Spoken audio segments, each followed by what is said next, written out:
Hola, buenas tardes, qué gusto saludarlos.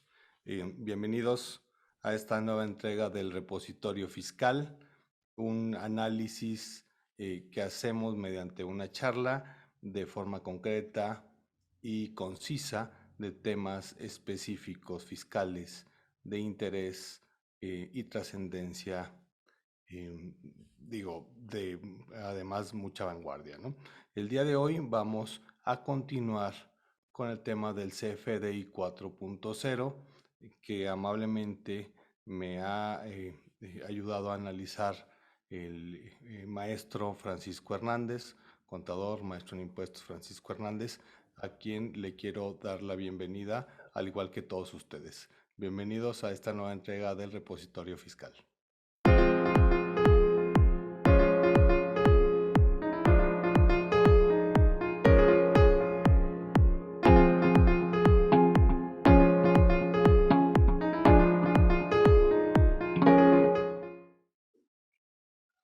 Muchas gracias, Jesús. Encantado de la vida de acompañarte.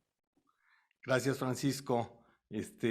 Ya tuvimos el agrado de tenerte en la sesión pasada, que era el análisis, digamos, histórico de lo que ha sido de la transición de la factura, luego al comprobante fiscal, y luego al CFDI como hoy lo conocemos, hasta llegar al 4.0, que es lo que estamos analizando como punto de partida, como punto de análisis en retrospectiva también, porque entiendo que la fecha de entrada todavía no está eh, cerrada como última posibilidad.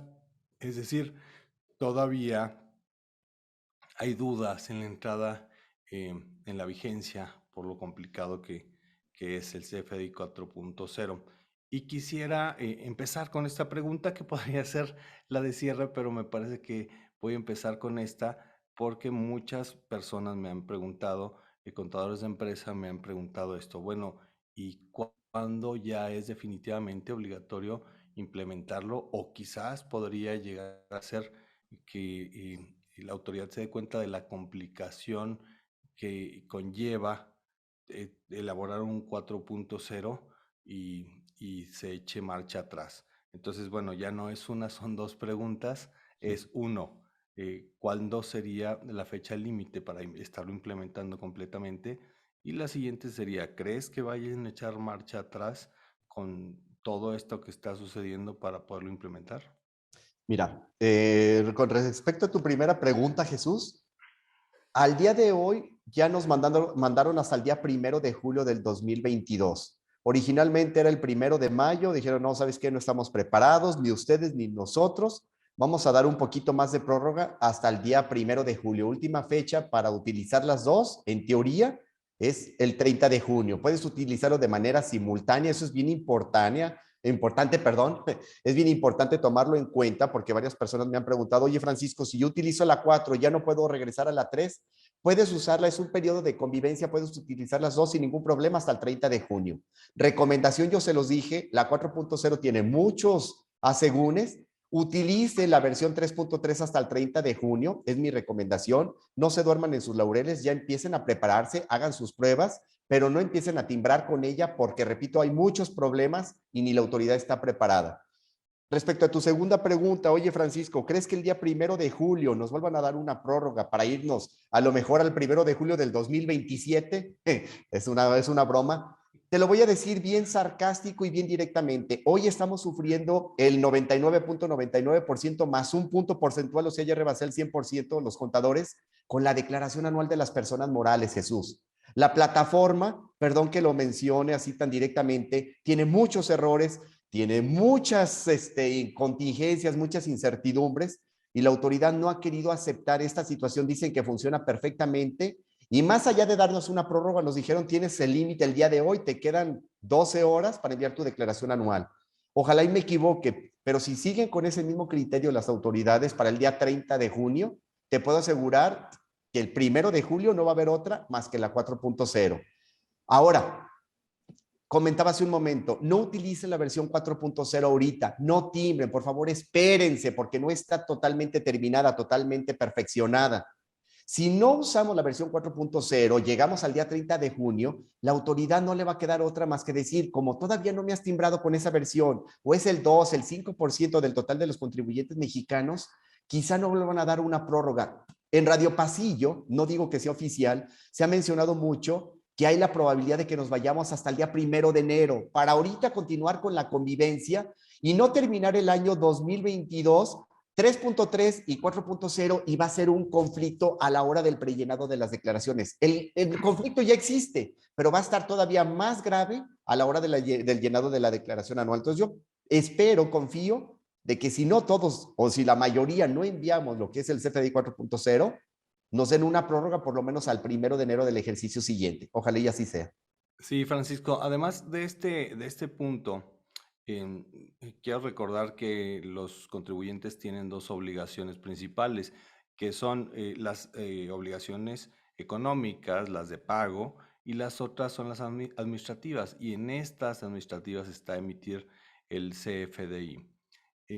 Cuando además te das cuenta que tienes todavía la posibilidad de no implementar rigurosamente el 4.0, es decir, seguir utilizando la versión anterior, es importante señalar que el periodo se puede seguir utilizando porque evitas el riesgo de cometer errores en tu CFDI o que tengas que cancelar, que luego la cancelación, cuando brincamos de ejercicio fiscal, si es terrible, es un 5% del monto de la factura cancelada, del CFDI cancelado es altísimo.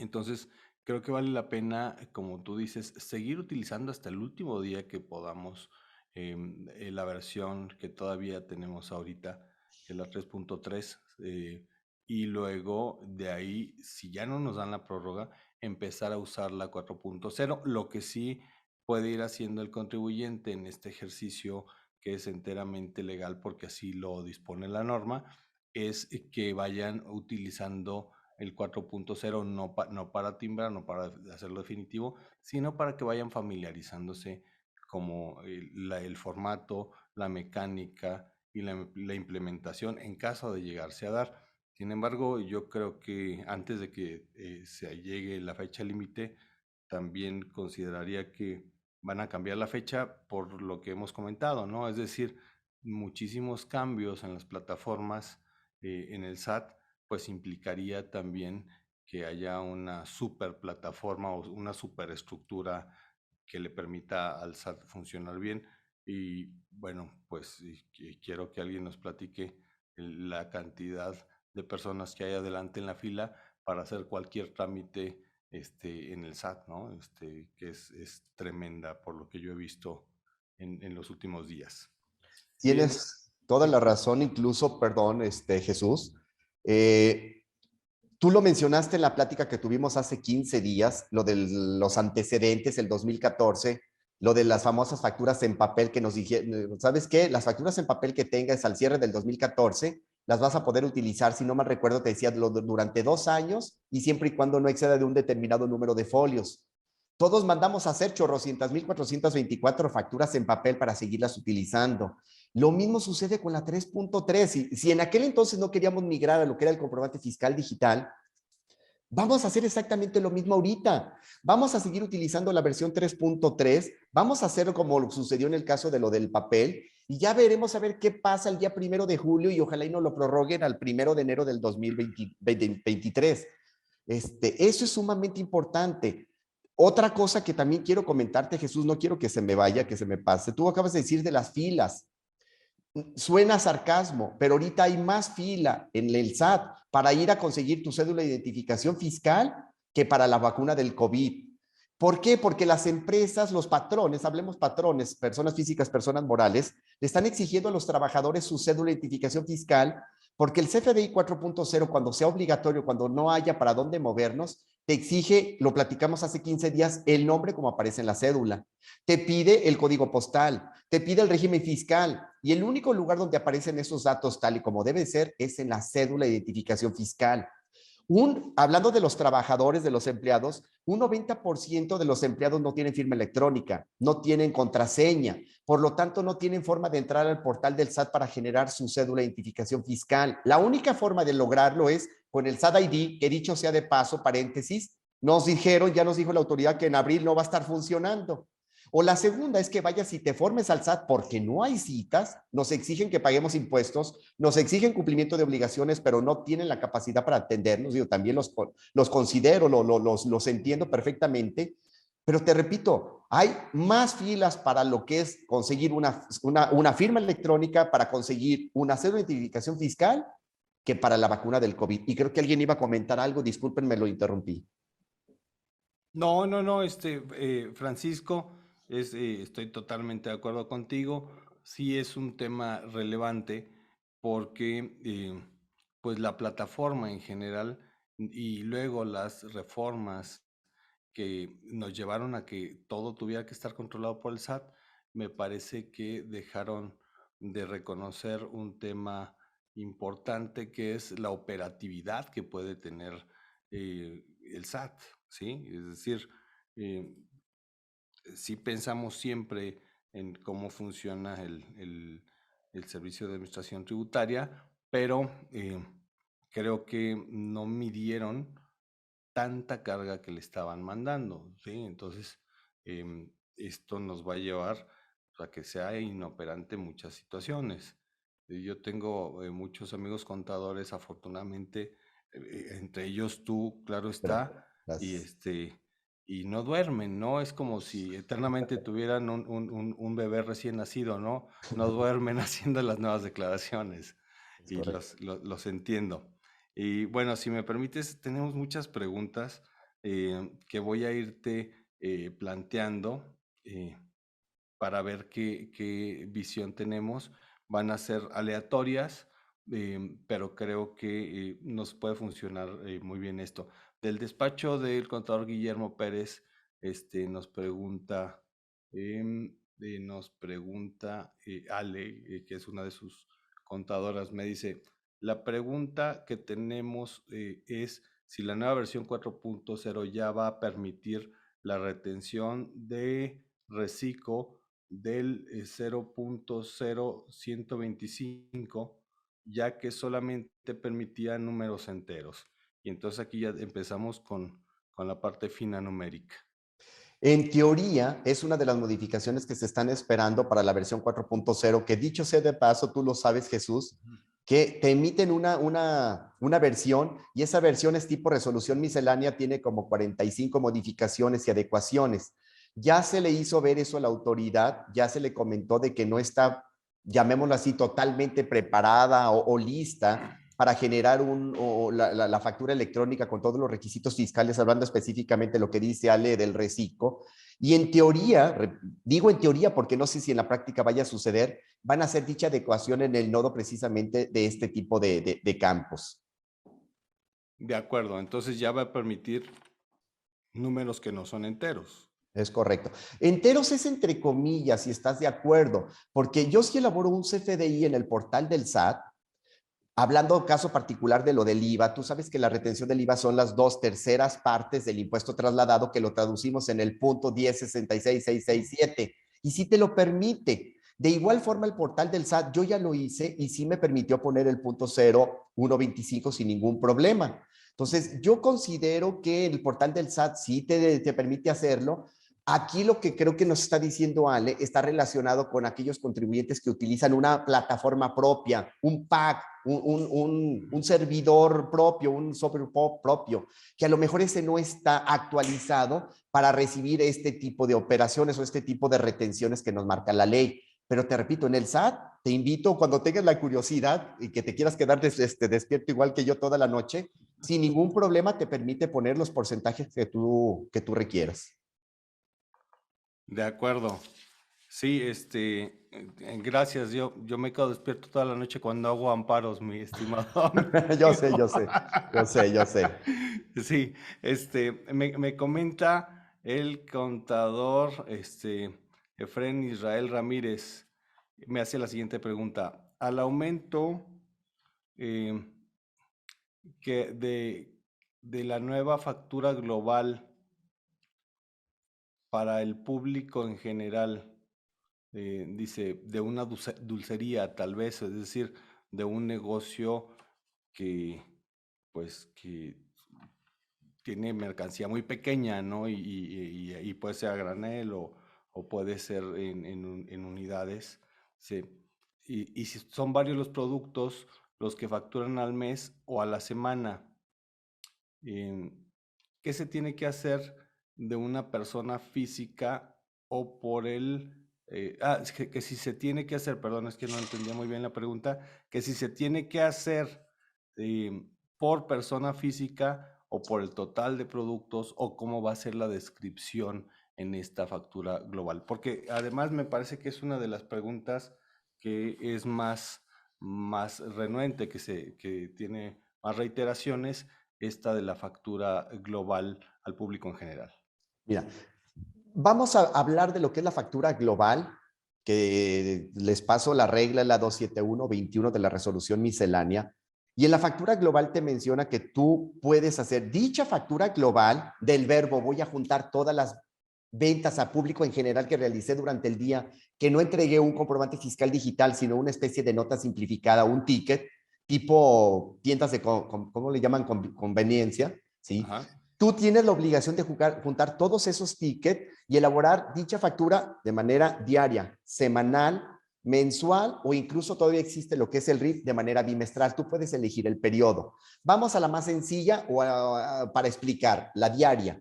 Tú eres una tienda de este tipo y a personas físicas, incluso puede ser también a personas que van de empresas que no solicitan factura con el RFC, no solicitan una factura individualizada, les realizas ventas superiores a 100 pesos. Te marca la disposición que si las ventas son superiores a 100 pesos, tiene la obligación de entregarle un ticket o una nota simplificada.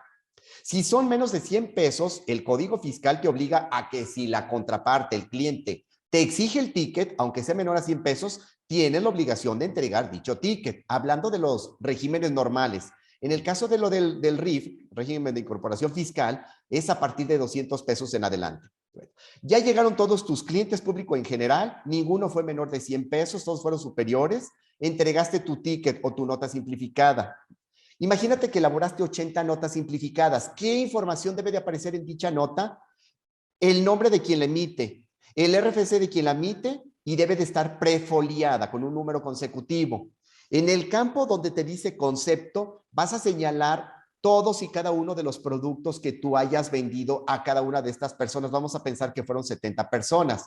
Vendí chicles, jitomates, cacahuates, pan, lo que hayas vendido, pero lo vas a reflejar con el nombre que tú utilizas, o sea, así como te lo acabo de decir, no con el código de los 8 dígitos que están en el catálogo del SAT, de los 52,518, o sea, pan, chiles, cacahuates, así lo pones. No tienes la obligación de señalar el precio unitario, ni el número de unidades, ni el subtotal por producto, sino que hasta el final de la nota de mostrador o del ticket, nada más tienes la obligación de reflejar lo que le cobraste a Chuy. Le cobré 140 pesos. Ya tengo todas mis, estoy hablando de una empresa o de una persona física común y corriente, no de esas empresas grandes, por cuestiones éticas no va a decir los nombres, que ya te generan un ticket donde te desglosan producto por producto, unidades, precio. O sea, es una empresa, un negocio pequeño, común y corriente, y ya le entregaron las notas de mostrador a Chuy, a Pedro, a Juan. Al final del día, se juntan 50 notas de mostrador. Tomas esas 50 notas de mostrador y en la factura global, ¿qué vas a tener que reflejar? Primer renglón, ticket número 1. ¿Y cuánto fue lo que le vendiste? Imagínate que fue a Jesús. Ahí yo no voy a mencionar ya a Jesús. Voy a mencionar el número de ticket. Y voy a señalar subtotal, 100 pesos. Impuestos trasladados, 16 pesos y todo lleva IVA al 16%. Total, 116. Segundo ticket, fue venta de productos básicos, canasta básica. Total, 100 pesos. Impuestos trasladados, 100, me da un total de 100. Tercer ticket, así, ticket por ticket, voy a tener que reflejarlo en la factura global. Si son 300, 400 tickets, tienes que reflejarlos renglón por renglón, pero ya en la factura global no señalo el código de producto. ¿Por qué? Porque el producto, lo que tú vendiste, ya quedó reflejado en la nota simplificada o en el ticket que diste con anterioridad. Así es como se debe de elaborar una factura global. ¿Sí me expliqué, Jesús? Sí, claro, claro, yo creo que le queda, muy claro la persona, si no, bueno, pues que nos van a preguntar, por favor, aquí en el área de preguntas que tenemos, Ok. em, podrían, volvernos a preguntar, si Ujú. es tan amable, ¿sí? Bueno, aquí tengo otra pregunta del contador Francisco Rentería, de tu tocayo, Lo conozco, el buen Paco Rentería. tocayo Rentería, nos dice, ¿la factura de anticipos se va a hacer igual que como se ha estado haciendo con la versión 3.3? Y si no es así, ¿qué cambios va a tener esta parte en los anticipos? Ahí te va, tocayo. Aquí lo tenemos que ver desde dos puntos de vista. Primero, desde el punto de vista del apéndice 6 de la guía de llenado del anexo 20 de la resolución miscelánea del CFDI general. Ujú. ¿A qué me refiero con eso? La metodología es exactamente la misma. Si Jesús llega y me da un anticipo, le elaboro un CFDI, dice de tipo ingreso, en donde lo único que tengo que reflejar es el código genérico 8411506.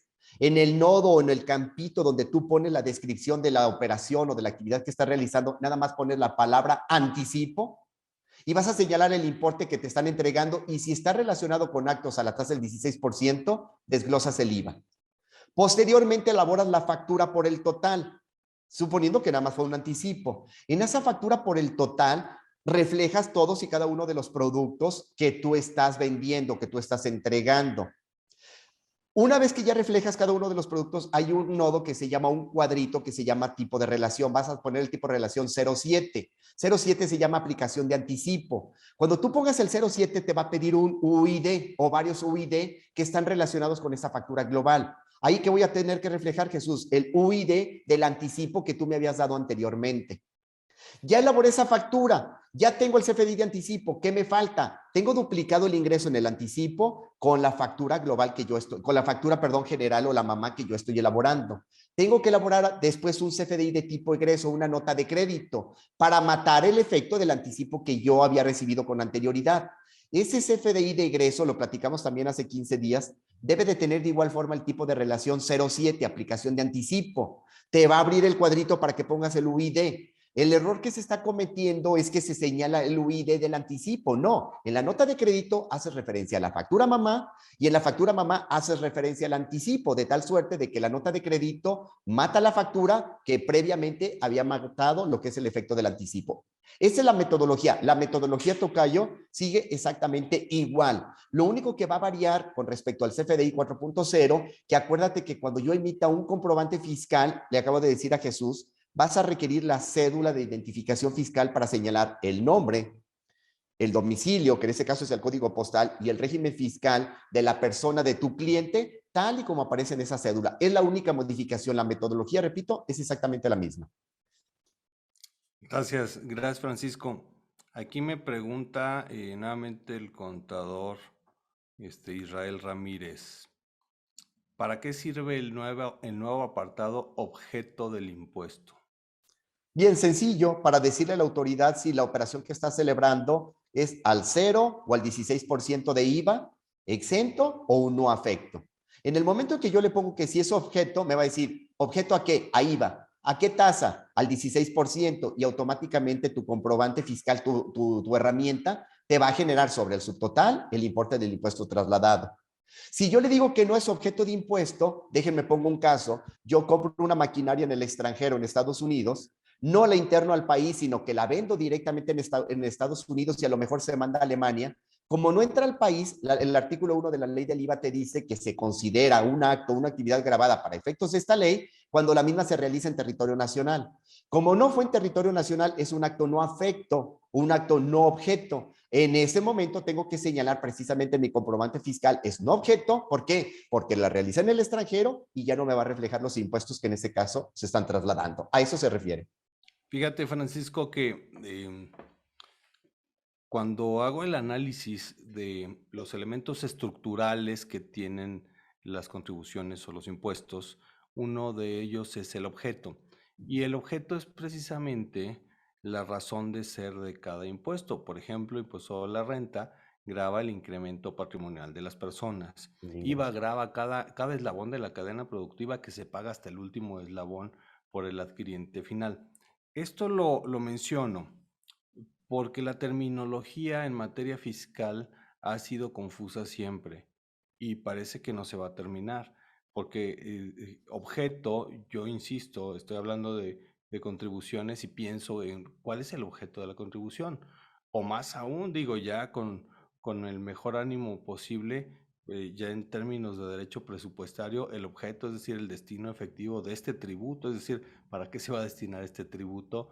Pues ya estaríamos pensando en un tema del presupuesto de egresos, ¿no? Y lo refiero porque la terminología es muy complicada y tú y yo ya lo hemos analizado y aquí nos estás tú dando este camino a seguir, pero me parece que podría ser menos complicado porque, pues, ¿qué va a pasar con todos los contadores que tienen que entender esta parte?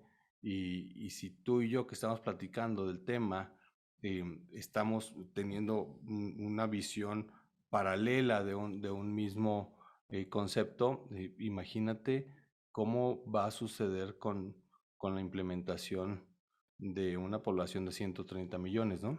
Es correcto, es correcto. Sí. Total incertidumbre, estoy totalmente de acuerdo contigo, Jesús. Total incertidumbre, problemas con las plataformas, problemas con la interpretación. Por eso, perdón que te haya interrumpido, decían por ahí, los contadores ya no son necesarios.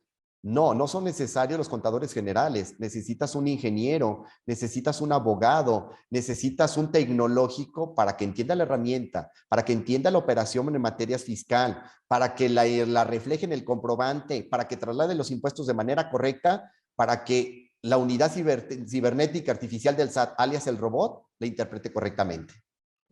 Sí, es complicadísimo, ¿no?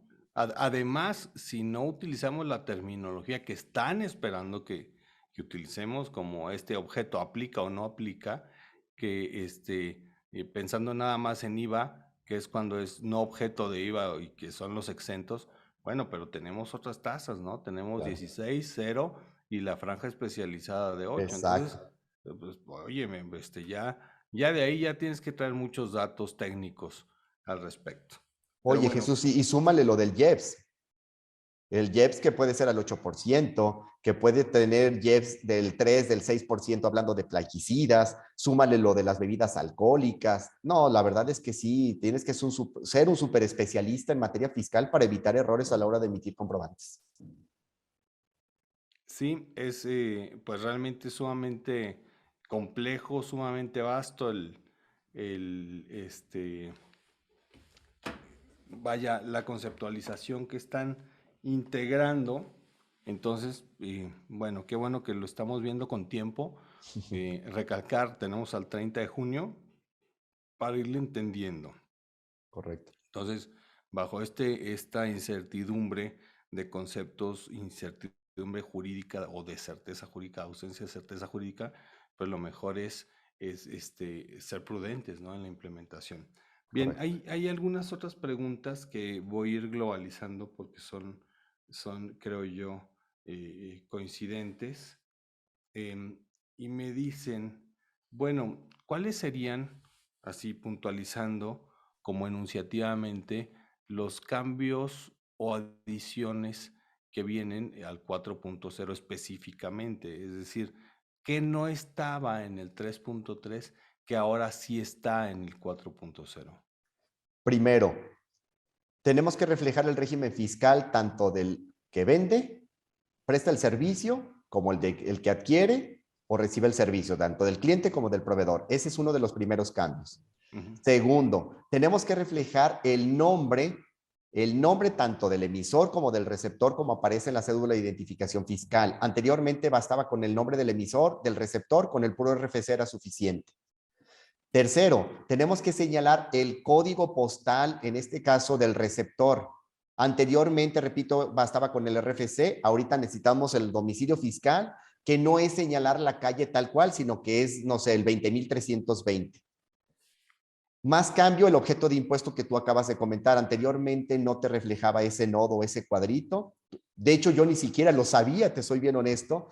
Era opcional que renglón por renglón fueras poniendo, fueras reflejando el impuesto que se estaba trasladando en su caso. Ahora ya es obligatorio, tan obligatorio que te dice, ¿es o no es objeto del impuesto? Y si sí, señálamelo, perdón. Claro.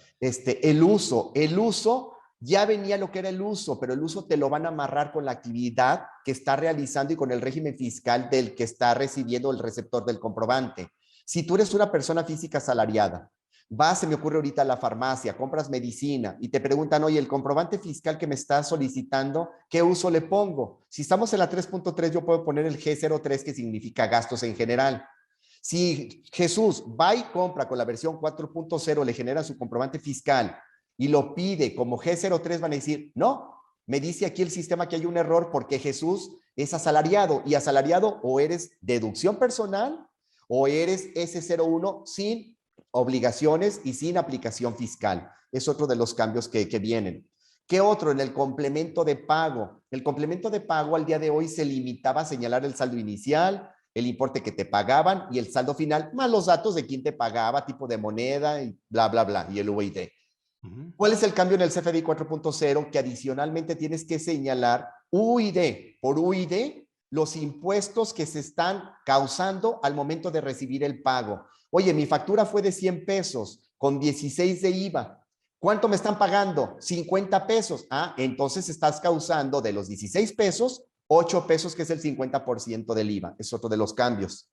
En la nota de crédito principalmente, antes me permitía nada más señalar un solo tipo de relación. Ahora ya me permite poner 2, 3, 4 tipos de relaciones. ¿Por qué? Cuando yo cancelaba una nota de crédito y elaboraba una nueva, no sabía si ponía el 01, que es nota de crédito por descuento rebaja, o 03, que era devolución, o si ponía el 04, que era de sustituye a. Ahora ya puedo poner el número de relaciones que yo quiera para hacer referencia que es una nota de crédito, pero a la vez señalo que es una sustitución de una nota de crédito antigüita, que eso es uno, lo he comentado, uno de los puntos buenos de la reforma. ¿Cuál es otro de los cambios que viene? En el CFDI de nómina, te comentaba, ya debo de poner los datos tal y como aparecen en la constancia o en la cédula de identificación fiscal, ¿sí? Y adicionalmente me señala, hablando de las facturas globales, que tengo que señalar un domicilio fiscal del receptor, como son 10, 15, 20 personas que están recibiendo o que están con las cuales tú realizaste la operación de venta público en general, te señala que el código postal o domicilio fiscal del receptor va a ser el de quien lo emite, de Francisco para Francisco. Si no se me va, bueno, yo sé que hay más cambios, pero la cancelación, eso es básico. Yo ya no puedo cancelar un comprobante fiscal si no señalo la razón de la cancelación. 1, emitido con errores con relación, haciendo referencia al que lo va a sustituir. 2, emitido con errores sin relación, a secas, llamémoslo así. 3, no se llevó a cabo la operación, es decir, facturé, pero nunca me recibieron el producto o nunca me recibieron el servicio. Y 4, CFDI cancelación de factura global para ser sustituida quizá por una nueva o por una individualizada que estaba incluida dentro de la factura global. Creo que en términos generales son los principales cambios. Francisco, y aquí para cancelar un CFDI, facturé o emití el CFDI y no me pagaron. Ahí tenemos que clarificar esa situación, aunque parecería que cancelar no es tan sencillo, ¿no? No es tan sencillo y ya no es bien visto por la autoridad. Tú lo sabes, el artículo 5A del Código Fiscal de la Federación te habla de la razonabilidad y se me fue la palabra, razón de negocios. Razón. Exactamente, la razón de negocios, la razonabilidad, razón de negocios. Si yo cancelo un comprobante, debe de estar el soporte. ¿Por qué lo cancelaste? Ah, lo cancelé porque lo sustituí, 01. Perfecto, te le ponen palomazo. Va a ser los menos que nos van a revisar. Pero si lo cancelo emitido con errores sin relación, ah, caray, ¿cómo por qué? Ah, es que me equivoqué, pero lo volví a elaborar. Demuéstrame que esa fue la verdadera razón por la que cancelaste. No se llevó a cabo la operación, que es lo que tú comentas. Perdón por la palabra, por la frase tan sarcástica. Oye, pues estás salado, ¿por qué estás cancelando tantos comprobantes que no se llevaron a cabo la operación? Le va a sonar mal al fisco. Sí, todo debe estar perfectamente soportado para evitar simulación.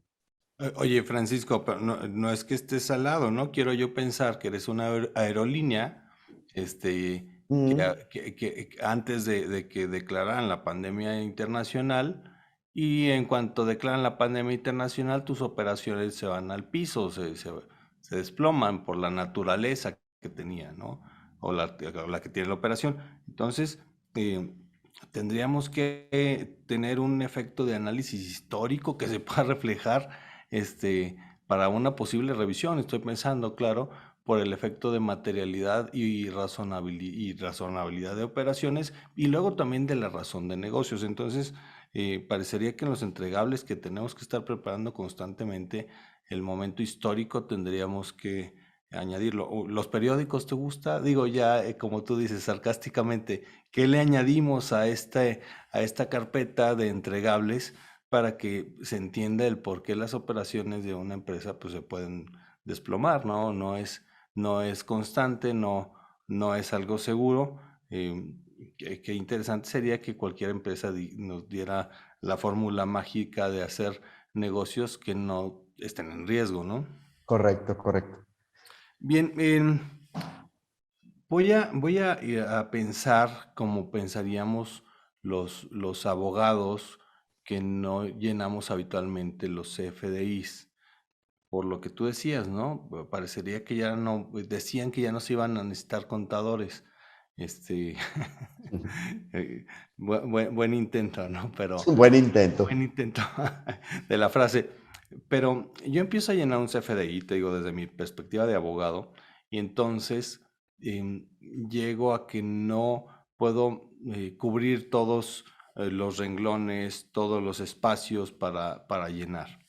Y esto lo puedo dejar pendiente y luego seguirlo llenando, o si no lo emito, si no lo hago en ese momento, se borra completamente. ¿Te acuerdas que hablábamos del llenado de la declaración de personas morales y físicas? Y va en este mismo sentido mi pregunta. ¿Qué pasa si no entiendo un rubro o me equivoqué en el objeto? Porque, insisto, para mí el objeto sigue siendo de muchas interpretaciones, ¿no? Si yo como abogado digo, a ver, el Código Fiscal me dice que las normas que se interpretan estrictamente son las que determinan sujeto, objeto, base, tasa, tarifa en el 5, pues entonces ya tengo un elemento legal para decirte, el 5 dice otra cosa, ¿sí? Exacto. Pero espero no confundirte con la pregunta. La pregunta es, ¿qué pasa si no entiendo primero cómo llenar un campo? ¿Lo puedo dejar así, en pausa y al día siguiente lo abro, o en cuanto me salgo de plataforma o del pack, pues ya tengo que volverlo a hacer? No nos eches la mala suerte, Chuy. No, esto no es la declaración anual, afortunadamente. Si tú Perdón. manejas o elaboras tu comprobante fiscal, ya sea por medio de un PAC, o sea, una herramienta que tú compraste, Ajá. o lo haces en el portal del SAT, en ambos hay la posibilidad de darle guardar sin timbrar. Y toda la información que tú habías capturado ahí se queda. No quiero decirte mentiras, pero creo que en el portal del SAT te maneja un plazo. Vamos a pensar que son 3 días de que entraste tú, lo generaste y ahí se queda guardado. No recuerdo si eran 3 días, pero sí te maneja un plazo. Pero sí, sí se guarda toda la información y no se borra absolutamente nada de lo que tú hayas capturado. Si lo elaboras, lo timbras y te equivocas, pues ahí entramos al procedimiento de cancelación y de sustitución, que eso ya sería otro tema. Pero a tu respuesta específica, no se borra la información, ahí se queda guardada, siempre y cuando tu sistema te permita darle un guardar. Muy bien, Francisco. Por aquí, me preguntan de la notario número 44 de la ciudad de Aguascalientes, que es la doctora Cintia Andrade. Déjame ver, que aquí lo tenía, ya no lo veo.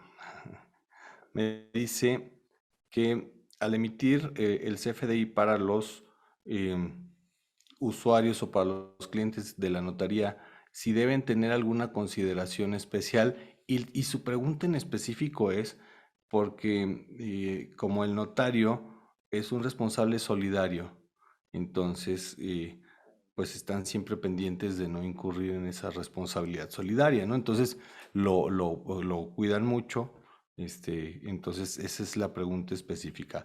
¿Hay alguna consideración específica adicional en este 4.0 para fedatarios públicos, o bien alguna consideración que ya venga de antes por ser fedatarios públicos?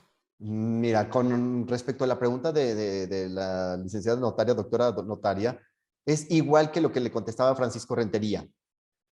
El procedimiento es exactamente el mismo. ¿A qué me refiero con el procedimiento? Tú tienes la obligación como notario y como cualquier contribuyente de emitir un comprobante fiscal cada vez que realizas una operación, una prestación de servicios. Ese comprobante que tú emites por tus servicios que estás otorgando, versión 3.3, tiene sus reglas específicas.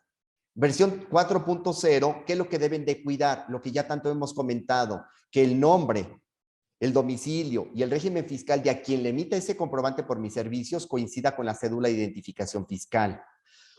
Un tipo de comprobante muy común que elaboran los notarios es el famoso complemento cuando se realizan operaciones inmobiliarias de aquellos que no pueden facturar dicha operación.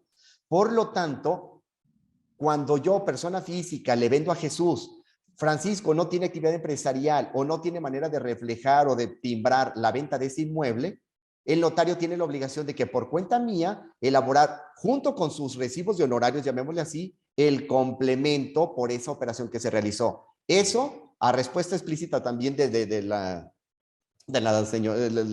licenciada notaria, sigue exactamente el complemento. Eso no se modifica. Lo único que se va a modificar es la parte de arriba de los datos de a quien yo le voy a emitir el comprobante, que es lo que les platicaba hace ratito. Todo lo demás sigue exactamente igual. No hay cambio para el notario.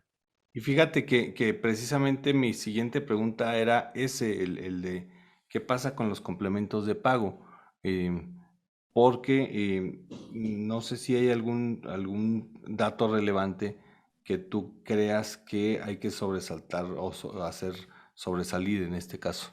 Sí, con respecto al complemento de pago, el dato relevante, sobresaliente, que causa la incertidumbre, lo que te decía que ya tengo la obligación de que cada uno de los UID que voy a relacionar con el pago que me están efectuando, tengo la obligación de reflejar los impuestos tanto trasladados como retenidos que se causaron al momento del flujo del efectivo. Es el único cambio relevante que existe en el complemento de pago. Bien, en cuanto a la cancelación, y me tengo otra, pero ya no la respondiste en cuanto a la cancelación. Y nos dice precisamente aquí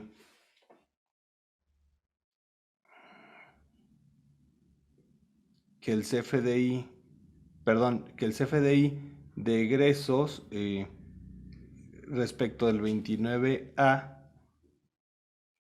¿cómo lo tiene prevista esta cancelación específicamente? No sé si, porque dice que no habla de cancelación de un CFDI, ¿sí? Entonces, no sé si con este 4.0 ya están resolviendo este tema Ah, o están legislando, perdón, o sea, la pregunta sí va más allá de una mera pregunta operativa. ahí te va, creo que ya sé por dónde va la pregunta, Jesús. También lo platicamos hace 15 días. Que si con un CFDI de egresos, una nota de crédito, puedo cancelar una factura. La respuesta es no. Yo les dije, desde el día 1 de noviembre del 2018 apareció el procedimiento de acuerdo al artículo 29A, penúltimo y antepenúltimo párrafo del Código Fiscal de la Federación, donde te dice que yo ya no puedo cancelar un comprobante fiscal a diestra y siniestra. Y luego nos mandaba la regla 27138 y 27139, que nos hablaba de los métodos específicos de cancelación.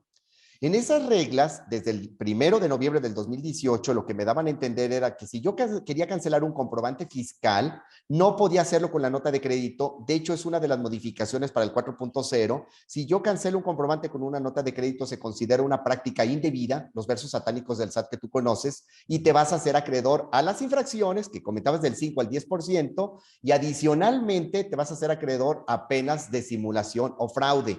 La nota de crédito, a respuesta nuevamente explícita de lo que me están comentando, me están preguntando, es un CFDI de egresos, aunque no lo dice el artículo 29A, no es la metodología que se debe de aplicar para cancelar una factura previamente elaborada. Eso es totalmente incorrecto, tengan mucho cuidado con eso. Y creo que por ahí va la pregunta, Jesús, salvo que opines lo contrario. Sí, va exactamente por ahí, porque te digo, eh, parecería luego que se convierte en un tema legislativo esto, ¿no? O sea, en un tema legislativo de cuando hablamos de las operaciones o de las formas de operar que nos mandan a reglas generales, ¿no? Porque el código nos dice específicamente una cosa y luego ya cuando nos implementan el CFDI y todos los cambios que le hacen, pues parece ya que es demasiado el alcance, ¿no? En relación a lo que debería tener. Y Sí. creo que sí tiene una razón de ser esta pregunta. Fíjate que te voy a hacer, y esto sí es de mi parte, ya no es de las preguntas que hemos estado realizando. Em, yo generalmente me formulo dos preguntas cuando veo un asunto, cuando analizo un asunto. Uno es ¿por qué? Y otro es ¿para qué? Y te doy un ejemplo rápido. En mis alumnos alguna vez me dijeron, ¿por qué pagamos impuestos? Le digo, muy sencillo, la fracción cuarta de 31 constitucional nos dice que son obligaciones de los mexicanos pagar impuestos o contribuir para los gastos públicos de forma proporcional y equitativa que dispongan las leyes, y esto es para contribuir para la federación, las entidades federativas, la Ciudad de México y el municipio donde residamos, ¿no? Literalmente dice eso, le cambié la redacción, pero eso dice la fracción 31. Pero lo que no nos hacemos como pregunta es ¿para qué? Y el para qué atiende a dos ámbitos, uno que es el jurídico, pero también al ámbito de la psicología. Y el ámbito de la psicología habla de la voluntad de hacer de las personas, ¿sí? Es decir, por qué las personas hacen lo que hacen, o para qué hacen lo que hacen, ¿sí? Entonces, yo te voy a hacer estas dos preguntas. ¿Por qué? Pues creo que me vas a decir, pues porque ahí están los cambios legislativos, ¿no? Entonces, ahí están, ¿no? Y hay que cubrir con las obligaciones legales. De todos modos te los voy a hacer. ¿Por qué hay que implementar o esperarnos para implementar? Dijimos primero que había que dejar que se fuera madurando el tema, ¿sí? Que se fuera oreando bien ese pan que acaba de salir del horno. Y la otra es para qué, y es así, creo que no hemos entrado al tema, ¿no? Entonces, por favor, Francisco, estas dos sencillitas preguntas. Sencillitas y sencilla la respuesta, lo complicado es aceptarla. ¿Por qué? ¿Por qué va a haber ese cambio y por qué nos debemos, desde mi punto de vista, debemos esperarnos hasta que sea obligatorio de la de a fuerzas, que no puedes hacerte para ningún lado? ¿Por qué? Porque la autoridad busca tener más información, tenernos más amarrados con un comprobante fiscal digital. El centro del universo fiscal, tú lo sabes, es el CFDI. Lo que tú reflejes, lo que tú señales en un comprobante fiscal digital en cuestión de segundos, literalmente de milésimas de segundo, va a llegar a un software del SAT que ahí se interpreta perfectamente y en tiempo real, y ya vas a ver a quién le vendiste, por qué le vendiste, a qué precio, dónde está ubicado al que le vendiste, qué actividad tiene el que le vendiste, qué actividad tienes tú. Sabe todo, todo, todo perfectamente. Y con la versión 3.3, agrégale la 4.0, la información, repito, en tiempo real, completísima, va a llegar directamente a la autoridad. ¿Por qué yo sugiero que nos vayamos hasta el 1 de julio, hasta que se entre definitivo de manera obligatoria lo que es el CFDI 4.0? Por lo que te acabo de comentar. En primer lugar, porque hay muchas inconsistencias en cuanto a lo que es la preparación del CFDI 4.0. Paréntesis, yo he platicado con varios PACs. Nuevamente, no voy a decir los nombres comerciales, pero todos los conocemos, los que más se utilizan para la contabilidad. Tienen cita hasta el día 10, 15, 16 de mayo, cuando bien te vaya, o quizás hasta junio, para atenderte para implementar el nuevo sistema. No están preparados. En segundo lugar, ¿por qué debemos esperarnos? Perdón, no quisiera decirlo así de manera abierta y al público, porque si yo migro a la versión 4.0, te lo acabo de decir, Jesús, si antes le daba 5 puntos de información al SAT, con la 4.0 no van a ser 5, van a ser 15. Entre más información le dé al SAT, más fiscalizados, más nos va a conocer en este caso la autoridad, más va a saber lo que hacemos, por qué lo hacemos, dónde están las discrepancias. Yo en lo personal no estoy interesado de que nadie, mucho menos la autoridad fiscal, se dé cuenta de los actos que realizo. Entonces, con eso creo que te contesto perfectamente por qué. ¿Para qué? ¿Para qué? Ahí está también la respuesta. Para que la autoridad tenga información más completa, poder hacer más amarres y que todos, incluso los que se dicen que son no contribuyentes, puedan ser vistos directamente por la autoridad. Yo les decía por ahí, la autoridad es como, ay, ¿cómo lo mencionaban? Es como el robot, como la tecnología que de manera sigilosa y silenciosa te está observando. Es como, ahora sí que ay, se me fue la palabra. Big Brother. Exactamente, es como el Big Brother que sabe todo lo que haces, cómo lo haces y a qué hora lo haces. Lo único que está esperando es que Perdón que lo diga de esa manera, como cuando nosotros como casados llegamos a las 4 de la mañana, mi esposa sabe dónde estuve, lo único que espera es que le diga la verdad y que le dé detalles y a lo mejor me perdona. Si tú no le dices la verdad, se va a dar cuenta qué fue lo que hiciste y que Dios te haga reconfesado. Lo mismo sucede aquí. La autoridad sabe perfectamente qué hiciste. Confiésate. Si no te confiesas, no hay problema. A través de un simple correo electrónico, a través del buzón tributario, te voy a decir, oye, ya te caché, ya te encontré, traes esta discrepancia, no me amarra, ven y acláramela. Y como sé que no me la vas a aclarar, que Dios te haga reconfesado. Entonces ahí está el por qué y para qué. No sé si respondo tus preguntas, pero yo así lo veo. Yo creo que muy bien, Francisco. No esperaba ese ejemplo, pero fue contundente. En verdad, ante eso no hay para dónde moverme, ¿no? Esa bola viene aquí y no sé cómo evadirla. Es correcto. Sí. Oye, ya para concluir, tengo dos artículos los dos son un 6, fíjate qué curioso.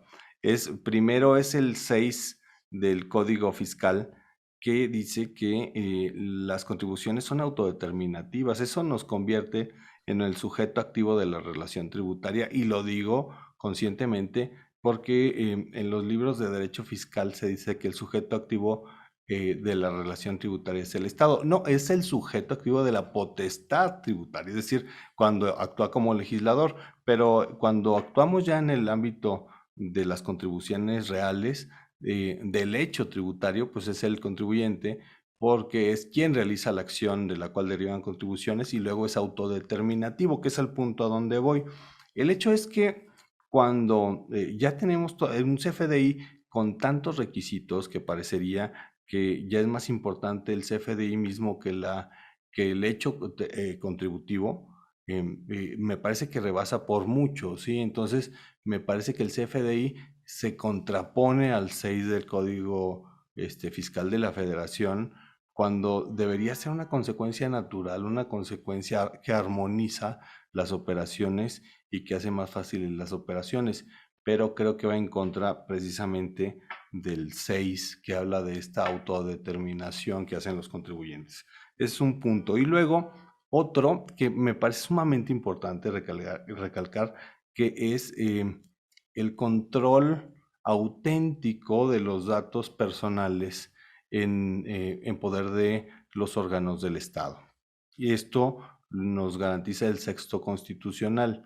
Cuando el Estado tiene tanto control de datos personales, se va volviendo cada vez más sensible el tema, y el 6 constitucional nos dice que el Estado debe garantizar la privacidad y que no haya riesgo de estos datos sensibles.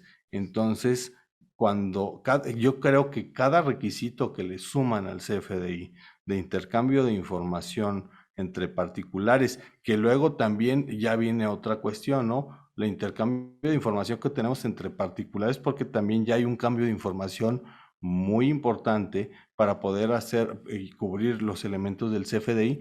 Ya estamos pasando a otra garantía constitucional que viene en el 16, segundo párrafo del 16. Es decir, ya estoy viendo una cuestión constitucional muy delicada, sobre todo por el manejo de uso de datos personales, tanto en manos de las autoridades como en manos de los demás particulares, que tienes que saber qué uso le va a dar el CFDI, y todo el intercambio de información que tendrías con un proveedor, que quizás no deberíamos tener tanta. No sé qué nos puedes decir al respecto. Te digo, ya con esta pregunta o esta reflexión que hago de cierre, que espero no estar abriendo más posibilidades de las que me estoy imaginando, ¿no? Sí, sí, te la voy a contestar nada más. Déjame hacer un comentario rapidísimo de lo de que tú decías relacionado con la constitucionalidad del manejo de los anexos, de la miscelánea. Tú como abogado sabes perfectamente, y no me voy a meter a cuestiones legales, sino cuestiones 100% entendibles, mortales, es que cuando una disposición o una regla de miscelánea hace referencia a un artículo de la ley, ya no te da derechos más, sin embargo te crea obligaciones, ya no aplica lo que nos enseñaron en la universidad. Hablando del CFDI específicamente, artículo 29, fracción sexta del Código Fiscal de la Federación dice que los contribuyentes que emitan comprobantes fiscales digitales deberán de cumplir con las reglas que en materia electrónica o tecnológica estén estipuladas en la resolución miscelánea fiscal. Y si te vas a la resolución miscelánea fiscal que hace referencia a los CFDIs, te referencian al artículo 29, fracción sexta del Código. Luego, entonces, la miscelánea es obligatoria, no es opcional, no es complacencias. Ujú. Respecto a lo que tú me preguntas, te voy a contestar también de una forma bien sarcástica. ¿Desde hace cuánto perdimos lo que es la, ¿cómo le dijiste ahorita? La privacidad, ¿cómo le dijiste? ¿Cómo le llamaste? Sí, este manejo sensible o manejo controlado de datos en manos de terceros, en manos de privados y en manos del Estado, porque son dos manejos completamente distintos. Y además es un derecho fundamental que tenemos como ciudadanos. Entonces, tienes razón, hemos caminado este trayecto donde entendemos que si la miscelánea tiene esta apertura constitucional y se lo permiten, nos puede determinar cargas adicionales. Lo que no hemos estado reconociendo son los derechos fundamentales en temas contributivos, como es y en temas de obligaciones administrativas del contribuyente, que si vemos la supremacía constitucional y todos los principios de progresividad, universalidad, interconectividad e indivisibilidad que tienen los derechos humanos, eh, y del sexto constitucional es un derecho humano, un derecho fundamental, tendríamos que sensibilizarnos un poquito más en cuanto a qué estamos dándole a todas las personas que manejan nuestros datos.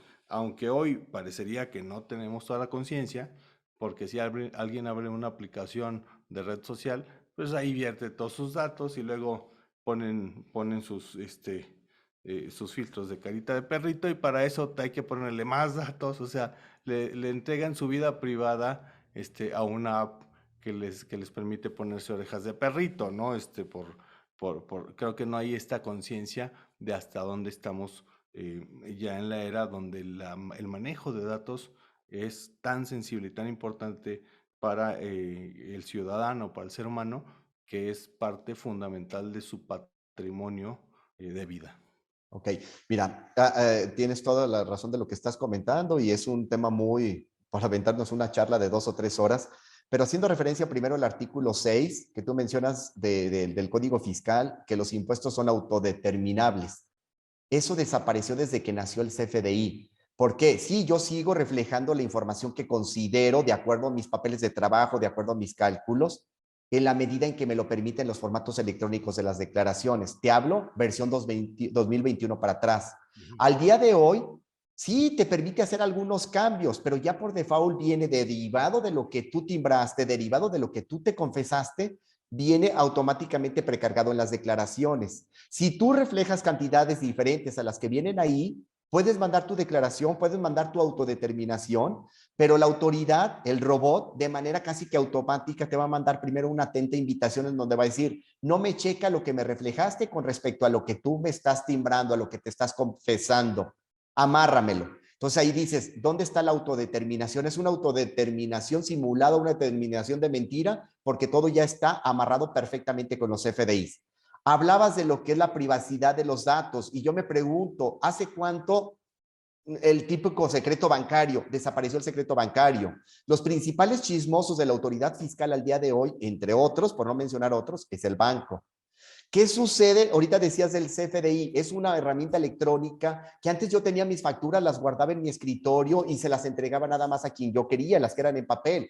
Al día de hoy yo las timbro, se van en una nube, no sé quién, porque ya sabes que los hackers pueden entrar a donde quieran, no sé quién la está viendo, conocen, repito, a quién le vendo, a qué precio le vendo, cuándo le vendí, qué tipo de producto, ahí hasta le está dando en el traste, por decirlo de alguna manera, una palabra vulgar, a lo que es la competitividad, porque ya sabe el otro, el que pudo hackear la información, quién, cómo y en cuánto estás vendiendo.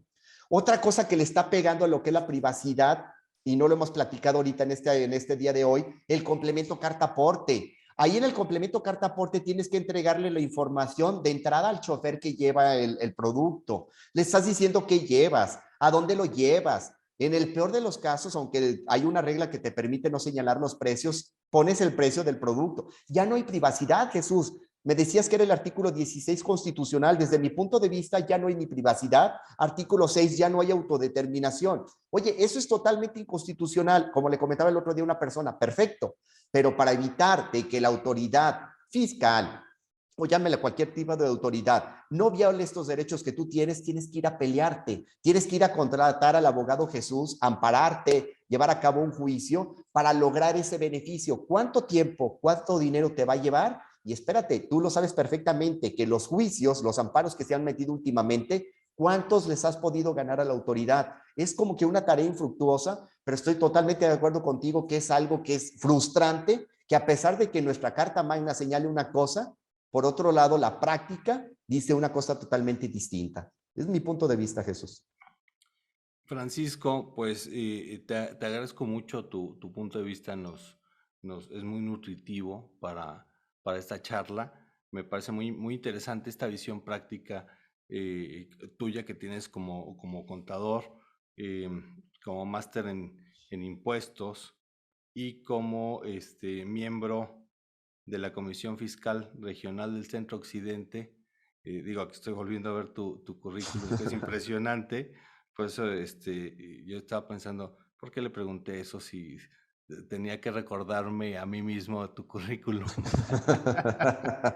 Entonces, me parece muy interesante esta visión, te digo, práctica donde se realiza una práctica tributaria, una práctica fiscal óptima, así como la estás llevando, pero también yo tengo una visión paralela, como tú lo sabes, de siempre ir cumpliendo con los esquemas constitucionales, con los esquemas que le permitan al ser humano ir teniendo estos derechos fundamentales en armonía con sus obligaciones legales. Entonces, qué interesante que lo veamos desde este ámbito paralelo, que hablamos de la misma situación, ¿no? Es decir, el CFDI que parecería que legisla. Por eso yo te decía, pues ya ni siquiera es necesario legislar sobre el Código Fiscal, ¿no?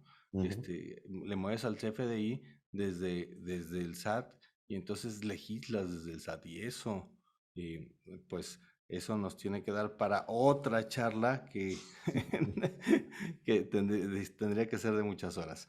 Te agradezco muchísimo, Francisco, tu participación, muy nutritiva, muy interesante, tu visión pragmática, te sabes, yo creo que desayunas, comes, cenas, todos los formatos y todas las obligaciones que tienen los contribuyentes. Si nos quieres dar unas palabras de cierre, por favor. No, pues en primer lugar, darte las gracias, Jesús, por la oportunidad de participar contigo en esta charla muy interesante, muy nutritiva, nos ayuda para intercambiar puntos de vista, conocer más.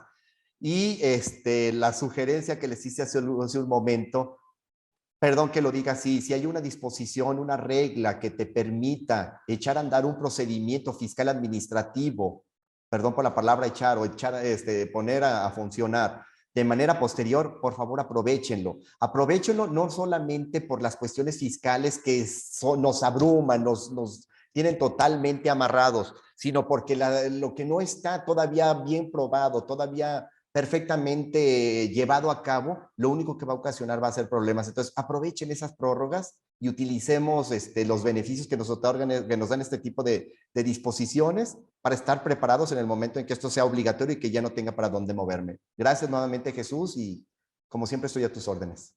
Muchas gracias, Francisco. Yo también quiero agradecerle a las personas que nos ven a través del canal de YouTube de Tax Editores, que sintonizan esta cápsula, este programa denominado Repositorio Fiscal, donde queremos acercarnos de una forma, pues, de charla, una forma de charla, analizar temas que son nada sencillos. Entendemos así la situación. Esperamos que estemos dando algo nutritivo, que les funcione. Por eso, como siempre les digo, si les gusta lo que aquí hacemos, regálenos un pulgar arriba y si no les gusta, pues un pulgar abajo. Nos gusta saber que estamos haciendo bien las cosas y siempre con el ánimo de mejorar. También quiero recordarles que ya está la revista de esta nueva entrega de práctica fiscal. Entonces, pues ya está en los mejores, diría un amigo, en los mejores kioscos y puestos de revista, un amigo español. Bueno, aquí es en las librerías de prestigio, toda la República. Ya está disponible. Agradecemos siempre el apoyo de Tax Editores. Y les recuerdo, yo soy Jesús Reynoso, soy analista jurídico y sobre todo soy amigo de ustedes. Gracias, hasta luego, que estén bien. Gracias. Gracias.